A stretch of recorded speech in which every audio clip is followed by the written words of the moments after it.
Basílica of Santa María del Mar, unfortunately our last stop of the tour. We finish in medieval Barcelona with this imposing church full of history. First of all, I want us to situate ourselves. Do you remember the street next to Plaza del Rey? Via Laetana.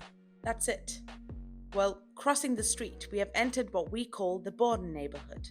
A neighborhood full of narrow medieval streets, because if you remember from the first stop, this is where the city expanded after the Romans. This part of the city was urbanized during the 13th and 14th centuries. You can find sites of streets and buildings dating from these centuries in the Born Cultural Center, which is also marked on our map. The quarter soon became the most active part of the city and was consolidated with the construction of the medieval wall, and this imposing basilica steeped in history. The inhabitants of the neighborhood were predominantly sailors and fishermen, and it was they who financed its construction between 1329 and 1383. So you can imagine why it got its name, Basílica of Santa María del Mar, patron of saint sailors. In fact, if you look at the door, you can see two little men carrying a stone on their backs. These men were the bastaillos, the port unloaders, who carried the stones for construction of the church one by one on their backs. Its Catalan Gothic style contrasts with other Gothic buildings that may come to mind, such as the French Gothic buildings full of decorations.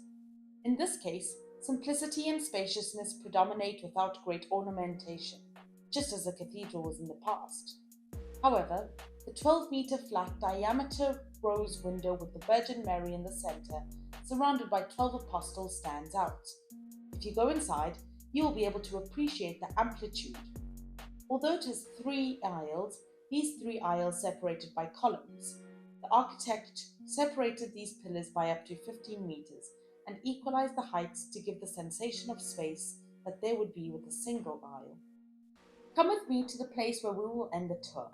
This square to the right of the door of the Basilica. This square is called Fossar de les Moreres. Fossar in Spanish means grave or cemetery. This square was built over what used to be the cemetery belonging to the Basilica.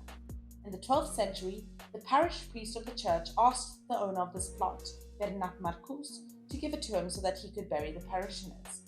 After some consideration, Marcus gave it on the condition that someone would be buried there within 15 days, otherwise it would not be necessary as the parish priest claimed. After 15 days, there was no deaths and Marcus was on his way to cancel the transfer to the church when, crossing the square, he had a heart attack and it was himself who would inaugurate the cemetery. The sculpture in the flame we see, a flame that never goes out, represents the fallen Barcelonians in the War of Succession of 1714 between the Habsburgs and the Bourbons. The reason why it is in the square is that many of those who fell in this war were buried in this cemetery. And here, with all our love and regret, we're going to have to say goodbye to the tour, in which we've been able to learn so many things. We've seen the Roman Barcelona, how they lived in the Middle Ages. We've told legends of dragons and princesses on a tour we hope has been very fulfilling. We hope to see you soon on another tour.